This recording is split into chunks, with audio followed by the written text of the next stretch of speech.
ডিজেলের আমদানি হরমুজ প্রণালীর উপর নির্ভর না হওয়ায় এখনও সংকট তৈরি হয়নি সরবরাহে। তবে মধ্যপ্রাচ্যের সংঘাত দীর্ঘ হলে দেশের সংকট প্রকট হওয়ার শঙ্কা রয়েছে বলছেন জ্বালানি বিশেষজ্ঞরা।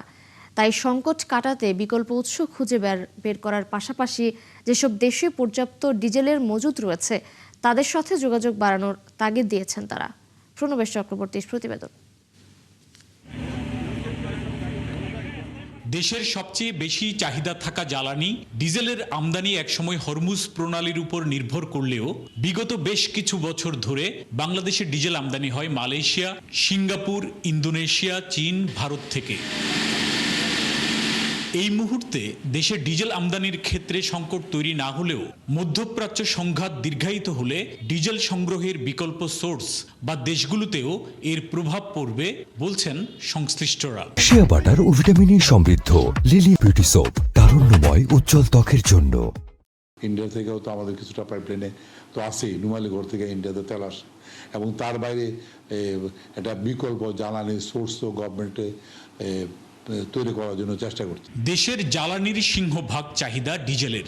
সেচ থেকে শুরু করে পরিবহন, ঘরবাড়ি, মার্কেটের জেনারেটর সব জায়গায় প্রাধান্য ডিজেলের। তাই এই জ্বালানির বিকল্প উৎস খোঁজার তাগিদ বিশেষজ্ঞদের। মধ্যপ্রাচ্যের সংঘাতপূর্ণ পরিস্থিতিতে ইরান হরমুজ প্রণালী বন্ধ করে দিয়েছে। এতে ডিজেলের সংকট তৈরি হওয়ার একটি সম্ভাবনা তৈরি হয়েছে। এই পরিস্থিতিতে শুধুমাত্র মধ্যপ্রাচ্যের উপর নির্ভর না করে বিকল্প সোর্স খুঁজে বের করার পরামর্শ বিশেষজ্ঞদের। বিভিন্ন দেশ থেকে দেশে এখনো ডিজেলের সরবরাহ স্বাভাবিক রয়েছে।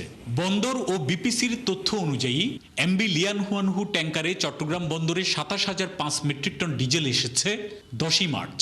এছাড়া 13, 14 ও 15ই মার্চ যথাক্রমে 26,950 মেট্রিক টন, 27,000 এবং 27,004 মেট্রিক টন ডিজেল নিয়ে চট্টগ্রাম বন্দরে ভিড়েছে MB SPT Themis, MB Raffles Samurai, MB Changhong 2। এছাড়া 24শে March Pacific Indigo 30,000 metric ton ও 25শে মার্চ দুইটি ট্যাঙ্কার এমটি ইউয়ানজিং ও এমটি গ্রান কোইউভা যথাক্রমে 30,000 ও 20,000 মেট্রিক টন ডিজেল নিয়ে চট্টগ্রাম বন্দরে পৌঁছবে। এছাড়া স্পট মার্কেট থেকে কেনা আরও 30,000 মেট্রিক টন ডিজেল মালয়েশিয়া থেকে এসে পৌঁছাবে 27শে মার্চ। বাংলাদেশ পেট্রোলিয়াম কর্পোরেশনের তথ্য অনুযায়ী 15 মার্চ পর্যন্ত দেশে ডিজেলের রিজার্ভ ছিল 1,22,424 মেট্রিক টন। দেশে বর্তমানে প্রতিদিন ডিজেলের চাহিদা 12 থেকে 13,000 মেট্রিক টন। সেই হিসেবে 15ই মার্চ পর্যন্ত দেশে ডিজেলের মজুদ ছিল 10 দিনের। মিডল ইস্ট কেন্দ্রিক যে আমাদের জ্বালানি কেন্দ্রিকের উপর নির্ভরতা, সেটি কিন্তু আমাদের একটা শিক্ষা দিয়ে গেল।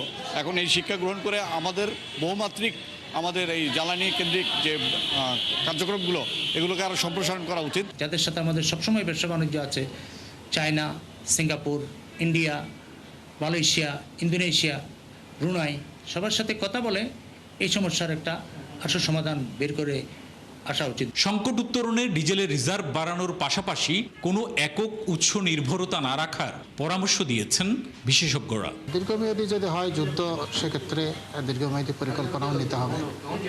ক্রুডের কিন্তু বিকল্প আছে, যে হরমুজ প্রণালী ছাড়াও আবুধাবির হুজাইরা বন্দর আছে এবং সৌদি আরবেরও একটা পোর্ট আছে, যে হরমুজ প্রণালী বাইপাস করে কিন্তু তারা পাঠাইতে পারে। হয়তো একটু এক্সপেন্সিভ হবে, বাট স্টিল এক্সপেন্সিভ হলেও আমরা সেটা কালেকশন করতে পারি সাপ্লাইটা ঠিক রাখার জন্য। দেশে বছরে ডিজেলের চাহিদা প্রায় 50 লক্ষ মেট্রিক টন, যার মধ্যে 45 লাখ মেট্রিক টন আমদানি হয় বিদেশ থেকে, আর 4 লাখ মেট্রিক টন আসে রাষ্ট্রায়ত্ত তেল শোধনাগার ইস্টার্ন রিফাইনারি থেকে। প্রণবেশ চক্রবর্তী, 71, চট্টগ্রাম।